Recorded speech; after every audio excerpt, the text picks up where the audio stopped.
Dimensions of டெவலப்மெண்ட்டில் அடுத்து பார்க்க போகிறது எமோஷனல் டெவலப்மெண்ட். நம்மளுடைய உணர்ச்சிகள் பிறக்கும் போதே இந்த எமோஷன்ஸ் நமக்குள்ளே இருக்கும். அது போக போக இன்னும் அதிகமாகிட்டே போகும். ஆரம்ப காலகட்டத்தில் நமக்கு இருக்கிற ஏர்லி எமோஷன்ஸ் என்னென்னா ஜாய், சந்தோஷம், ஆங்கர், கோவப்படுறது, ஃபியர், பயம், சேட்னஸ், வருத்தப்படுறது, இதெல்லாம் இருக்கும். போக போக ப்ரைட், தன்னை பற்றி பெருமைப்படுறது, ஷேம், அவமானப்படுறது, கில்ட், குற்ற உணர்ச்சி, எம்பத்தி, அடுத்தவங்க மேலே ஒரு பரிவு காட்டுறது, இதெல்லாம் பிற்காலத்தில் ஆட் ஆகிக்கும். எமோஷன்ஸை பொறுத்த வரைக்கும் ஆரம்ப காலகட்டத்தில் அதை கண்ட்ரோல் பண்ண முடியாது. பசிச்சா குழந்தை அழுகும், எந்த விதமான எமோஷனாக இருந்தாலும் உடனே காமிச்சிடும். போக போக தான் அதை கண்ட்ரோல் பண்ண குழந்தைங்க கற்றுக்குவாங்க. மெயினாக இது யார் இந்த எமோஷன்ஸை இன்ஃப்ளூயன்ஸ் பண்ணுவா அப்படின்னா, முதல்ல குடும்பம், பெற்றோர்கள், கூட இருக்க மற்ற ஃபேமிலி மெம்பர்ஸ், ஃப்ரெண்ட்ஸ், பியர்ஸ், அதே வயதை ஒத்த இருக்கிற மற்ற மக்கள், கல்ச்சுரல் நார்ம்ஸ், எந்த கலாச்சாரத்தில் இருக்கோம், எந்த மதத்தில் இருக்கோம், என்ன மாதிரியான சூழ்நிலை வளர்கிறோம், இது எல்லாத்தையும் பொறுத்து தான் ஒருத்தரோட எமோஷன்ஸ் பில்டப் ஆகி வரும். அடுத்து ஸ்ட்ரெஸ், அழுத்தம், அதுவும் ஒரு காரணம். ரொம்ப அழுத்தத்திலேயே வாழ்கிறவங்களுக்கு கோவம், கவலை இதெல்லாம் அதிகமாக இருக்கும். எப்போவுமே ஒரு ஹாப்பியான என்வாயர்மெண்ட்டில் இருக்கவங்களுக்கு ஜாய், இந்த மாதிரியான எமோஷன்ஸ்லாம் அதிகமாக இருக்கும். பொதுவாகவே ஸ்கூலுக்கு போகிற வரைக்கும் குழந்தைங்களால் அவங்களோட எமோஷன்ஸை அவ்வளோவா ஐடென்டிஃபை பண்ண முடியாது, அது புரியாது, அது கண்ட்ரோலும் பண்ண முடியாது. ஸ்கூலுக்கு போக ஆரம்பித்ததுக்கு அப்புறமேட்டு தான் ஒவ்வொரு எமோஷனாக அவங்க டிஸ்கவர் பண்ணுவாங்க, அதை ரெக்கக்னைஸ் பண்ணுவாங்க, அதை எக்ஸ்ப்ரெஸ் பண்ண தெரியும், அதை மேனேஜ் பண்ணவும் கற்றுக்குவாங்க. இந்த எமோஷன்ஸில் ஒரு முக்கியமான theory McDougall instinct theory of emotions அப்படின்னு சொல்லிட்டு இவர் என்ன சொல்கிறாருன்னா, பிறக்கும் போதே நமக்குள்ள ஒரு 14 அடிப்படையான இன்ஸ்டிங்க்ட் உண்டு. இன்ஸ்டிங்க்ட்னா உந்துதல் நமக்குள்ளாரே இருக்கிறது, யாருமே சொல்லித்தர வேணாம், ஆட்டோமேட்டிக்காக அது வெளிப்படும். முதல்ல ஃப்ளைட்னா ஒரு பிரச்சனை வரும்போது அந்த இடத்த விட்டு ஓடுறது. ஒரு நாய் துரத்துதுன்னா உடனே நம்ம ஓடிடுவோம், அது யாரும் நமக்கு சொல்லியே தந்திருக்க மாட்டாங்க. அப்போ அது மூலமாக ஒரு எமோஷன் ஃபியர், பயம். அடுத்து ரிப்பல்ஷன், இதை பார்த்து நம்ம விலகி போகிறோம். அப்போது அதனுடைய கரஸ்பாண்டிங் எமோஷன் டிஸ்கஸ்ட், அருவருப்பு. Curiosity, wonder, ஆச்சரியப்படுறது.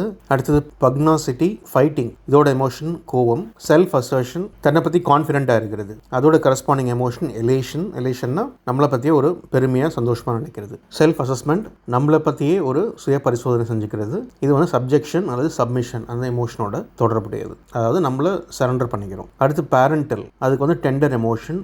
எப்போவுமே நம்ம குழந்தைங்க மேலே ஒரு பரிவான பாசம் நமக்கு இருக்கும், அவங்க என்ன தான் பண்ணாலும். அடுத்து கிரெகோரியஸ்னஸ், அப்படின்னா மற்றவங்களோட போய் பழகிறது, சமுதாயத்தோடு சேர்ந்து வாழ்கிறது, இந்த மாதிரியான விஷயங்கள். இதை ட்ரை பண்ணுற எமோஷன் லோன்லினஸ், தனிமை தான் நம்மளை இதை பண்ண வைக்குது. அடுத்து ரீப்ரொடக்ஷன், அதுக்கு லஸ்ட், காமம். ஃபீடிங்க்கு அப்படைட், பசி வரும்போது தான் நம்ம சாப்பிட தோணும். அக்விசிஷன், ஒரு விஷயத்தை நம்ம அக்வயர் பண்ண நினைக்கிறோம், அதை நமக்கு சொந்தமாக்கிக்கணும்னு நினைக்கிறோம், அதனுடைய எமோஷன் எதுனா பொசசிவ்னஸ், இது நமக்கானது, இது நமக்கு வேணும் அப்படின்னா அந்த இயல்பாகவே அந்த மனிதனோட மனதுக்குள்ளே இந்த எமோஷன்ஸ் இருக்கும். அடுத்து கன்ஸ்ட்ரக்ஷன், புதுசாக ஒன்று க்ரியேட் பண்ணணும், புதுசாக ஒன்று கட்டமைக்கணும் அப்படின்னா அதனுடைய எமோஷன் க்ரியேட்டிவிட்டி. அடுத்து கிரால் ஆர் வாக், தவழ்ந்து போகிறது, நடந்து போகிறதுலாம் எதுக்குன்னா எக்ஸ்ப்ளோரேஷன், புதிய விஷயங்களை தேடி போகிறது, அதை கண்டுபிடிக்கிறது, இதுக்காக தான் இந்த இன்ஸ்டிங்க்ட் உதவுது. கடைசியாக அப்பீல், க்ரை ஃபார் ஹெல்ப், உதவி கேட்டு கூக்குரலிட்டுறது, அதோட எமோஷன் டிஸ்ட்ரெஸ். நம்ம ஒரு பிரச்சனையில் இருக்கும்போது, ஒரு கஷ்டத்தில் இருக்கும்போது உதவி கேட்டு குரல் கொடுக்கறதுன்றது அது ஒரு பேசிக் இன்ஸ்டிங். இந்த 14 ஒரு தடவை பார்த்துக்கோங்க.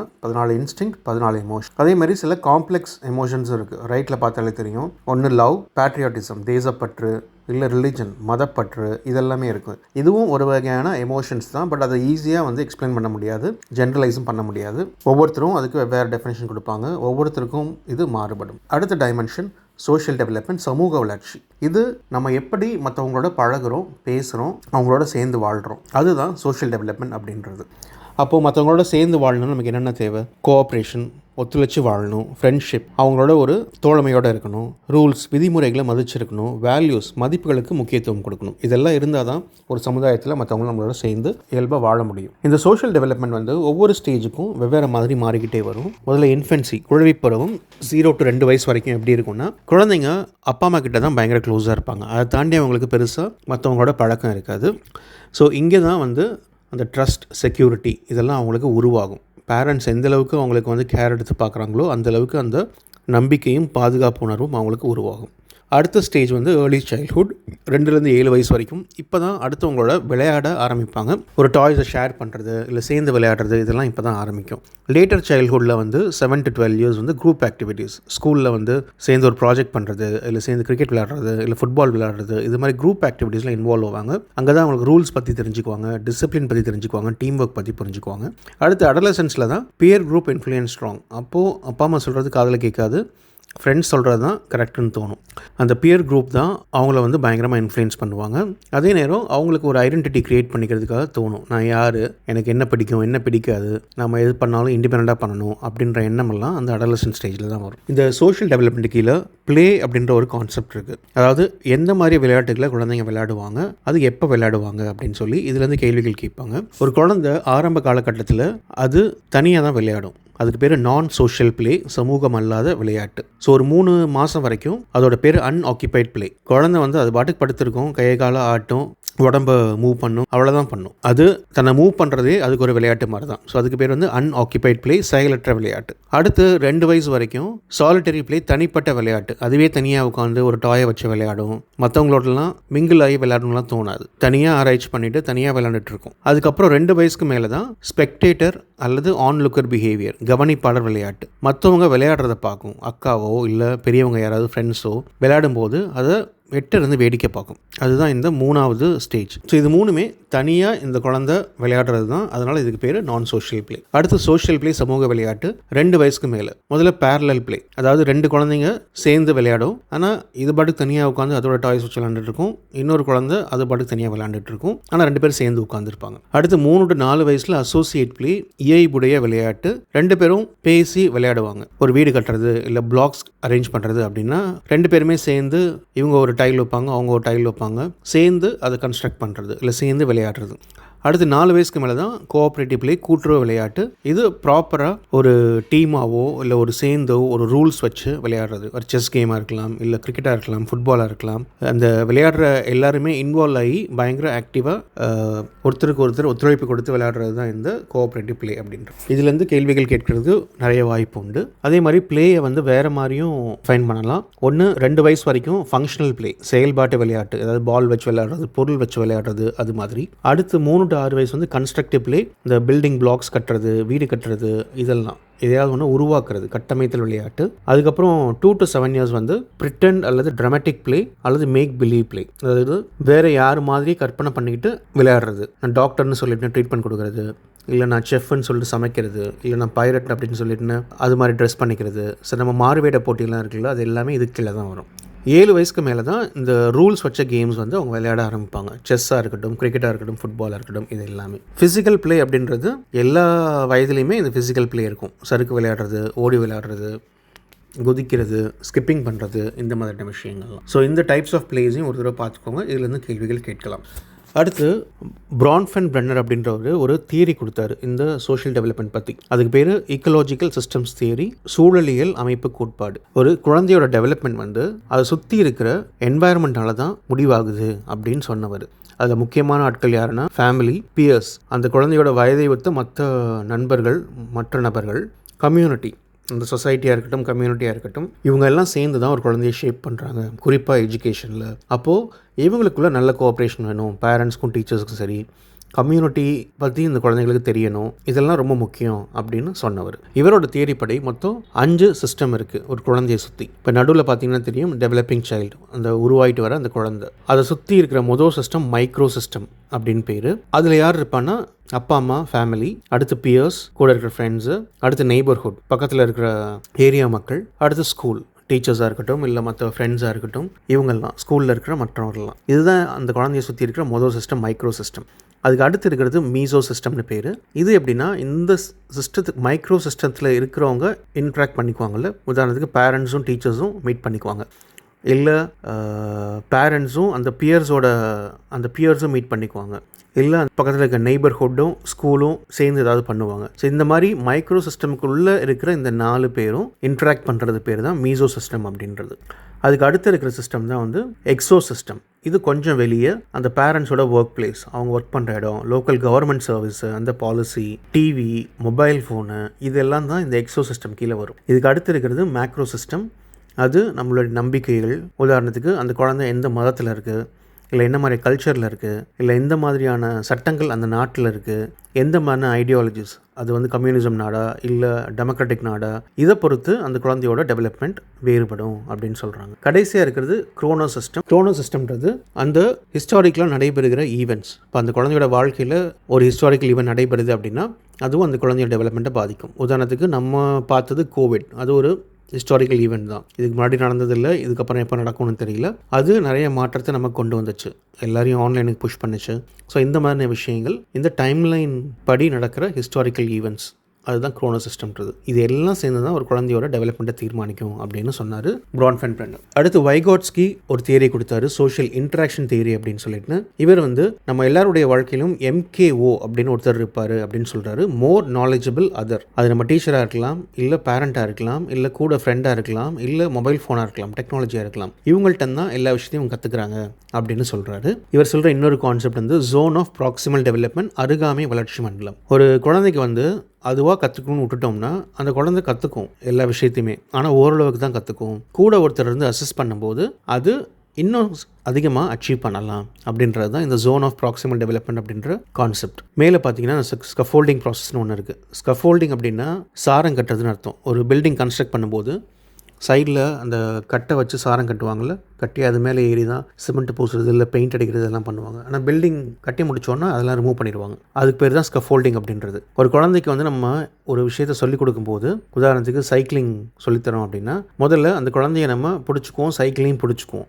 அந்த குழந்தை பேலன்ஸ்க்கு வர வர கொஞ்சம் கொஞ்சமாக கையை எடுத்துக்கிட்டே வந்துட்டு கடைசியில் அந்த குழந்தை தன்னால் சைக்கிள் ஓட்ட பழகிக்கும். ஸோ இது மாதிரி தான் ஒவ்வொரு விஷயத்தையும் நம்ம ஸ்கஃபோல்டிங் மூலமாக கற்றுக் கொடுக்கலாம் அப்படின்றது தான் இந்த ஸ்கஃபோல்டிங் ப்ராசஸ் அப்படின்ற கான்செப்ட். சோஷியல் டெவலப்மெண்ட் கடைசி தியரி எரிக்சனோட சைக்கோ சோஷியல் டெவலப்மெண்ட் தியரி. இதுபடி எல்லாரோட வாழ்க்கையையும் இவர் 8 ஸ்டேஜாக பிரிக்கிறார். ஒவ்வொரு ஸ்டேஜிலும் நமக்கு ஒரு குழப்பம் வரும், ஒரு கேள்வியை நம்மளே கேட்டுக்குவோம். அதற்கான பதிலை பொறுத்து தான் நம்மளுடைய டெவலப்மெண்ட்டாக இருக்கட்டும், நம்மளுடைய வாழ்க்கையோட அடுத்த கட்டமாக இருக்கட்டும் முடிவாகும் அப்படின்றது தான் இந்த தியரி சொல்கிறது. முதல்ல இன்ஃபென்சி, குழவி பருவம். இதில் நமக்கு வர கேள்வி ட்ரஸ்ட் வர்சஸ் மிஸ்ட்ரஸ்ட். இந்த உலகத்தை நம்பலாமா வேணாமா, நம்மளை சுற்றி இருக்கிறவங்க நல்லவங்களா கெட்டவங்களா அப்படின்னு முடிவு பண்ணுற கேள்வி.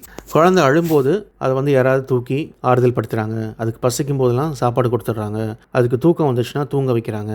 இப்படி அந்த குழந்தை என்ன எதிர்பார்க்குதோ அதை கொடுத்துக்கிட்டே இருந்தாங்கன்னா அந்த குழந்தைக்கு இந்த உலகத்து மேலே நம்பிக்கை வளரும். இல்லை இது ப்ராப்பராக கிடைக்கல, இல்லை சில சமயம் கிடைக்குது சில சமயம் கிடைக்கலன்னா அந்த மிஸ்ட்ரஸ்ட், அவநம்பிக்கை வளர ஆரம்பிச்சிடும்.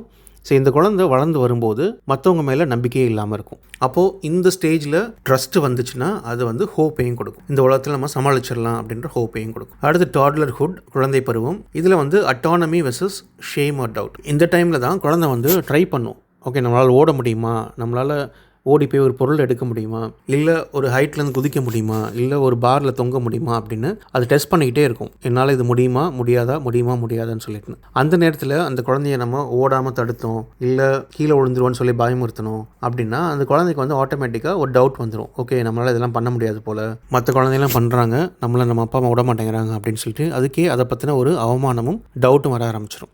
அப்போது தன்னால் பண்ண முடியுன்ற எண்ணம் வந்ததுன்னா அந்த மனதளவில் அதுக்கு ஒரு தைரியம் கிடைக்கும். இல்லை முடியாது அப்படின்னு தோணுச்சுன்னா அந்த அவமானத்தோடையே அது அடுத்த ஸ்டேஜுக்கு போகும். அடுத்து ப்ரீ ஸ்கூல். இதில் இனிஷியேட்டிவ் வெர்சஸ் கில்ட்.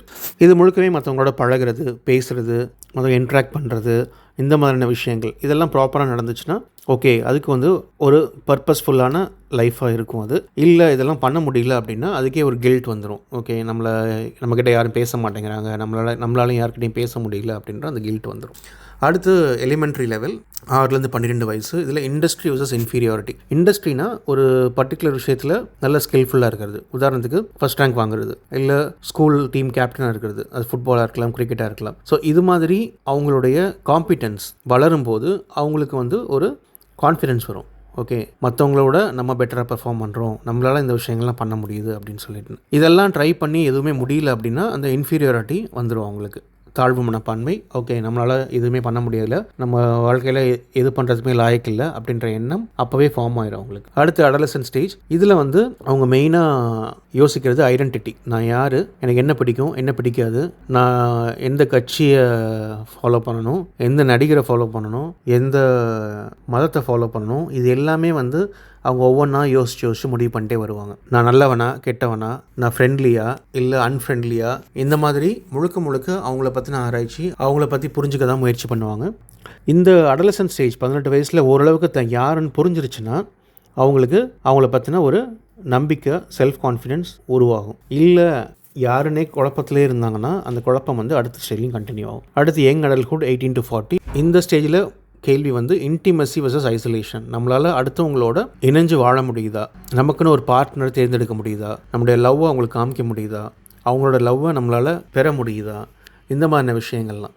ஸோ இது முடியும் அப்படின்னு அவங்களுக்கு தோண ஆரம்பிச்சதுன்னா அந்த இன்டிமசி டெவலப் ஆகும். இல்லைன்னா ஐசோலேஷன், தங்களே தனிமைப்படுத்திக்குவாங்க, கல்யாணம் வேணான்னு சொல்லுவாங்க, ஆப்போசிட் ஜென்டரோட பழகிறதுக்கு தயங்குவாங்க, ரிலேஷன்ஷிப்குள்ளே போக மாட்டாங்க. ஸோ இந்த மாதிரி விஷயங்கள்லாம் நடக்கும். அடுத்து மிடில் அடல்ட்ஹுட் 40 to 65 வயசு வரைக்கும். இது வந்து ஜெனரேட்டிவிட்டி வெர்சஸ் ஸ்டாக்னேஷன். ஸோ இந்த வயசில் என்ன தோணுன்னா, நம்ம வாழ்க்கையை நிறைய வாழ்ந்துட்டோம், இப்போ அடுத்த ஜென்ரேஷனுக்கு நம்ம ஏதாவது கொடுத்துட்டு போகணும் அப்படின்னு சொல்லிட்டு குழந்தைங்களுக்கு பாடம் சொல்லிக் கொடுக்குறது, இல்லை அவங்களுக்கு அட்வைஸ் பண்ணுறது, அவங்களுக்காகவோ சொசைட்டிக்காகவோ எதையாவது பண்ணுறது, இதெல்லாம் தான் அந்த ஜெனரேட்டிவிட்டி அப்படின்ற அந்த கான்செப்ட். ஜென்ரேஷனை வளர வைக்கணும், நம்ம ஏதாவது சொசைட்டி கான்ட்ரிபியூட் பண்ணணும் அப்படின்னு நினைக்கிறது. இதில் ஏதாவது பண்ண முடிஞ்சதுன்னா அந்த ஃபியூச்சர் ஜென்ரேஷனுக்கு நம்ம கேர் எடுத்து ஏதோ பண்ணியிருக்கோம் அப்படின்ற ஒரு சாட்டிஸ்ஃபேக்ஷன் வரும். இல்லைனா ஸ்டாக்னேஷன், வாழ்க்கை அப்படியே கண்டினியூ ஆகிட்டு இருக்கும், ஒரு தேக்க நிலை தான் தோணும் அவங்களுக்கு. அடுத்து லேட் அடல்ட்ஹுட் 65 வயசுக்கு மேலே. இதில் இன்டெகிரிட்டி வர்சஸ் டிஸ்பேர். ஸோ இங்கே தான் வாழ்க்கையை திரும்பி பார்ப்பாங்க. நம்ம இத்தனை வருஷம் வாழ்ந்திருக்கோம், என்னெல்லாம் பண்ணியிருக்கோம்னு யோசிச்சு பார்ப்பாங்க. அவங்க பண்ண விஷயங்களும் அவங்களுக்கு ஒரு சந்தோஷத்தையும் திருப்தியும் கொடுத்ததுன்னா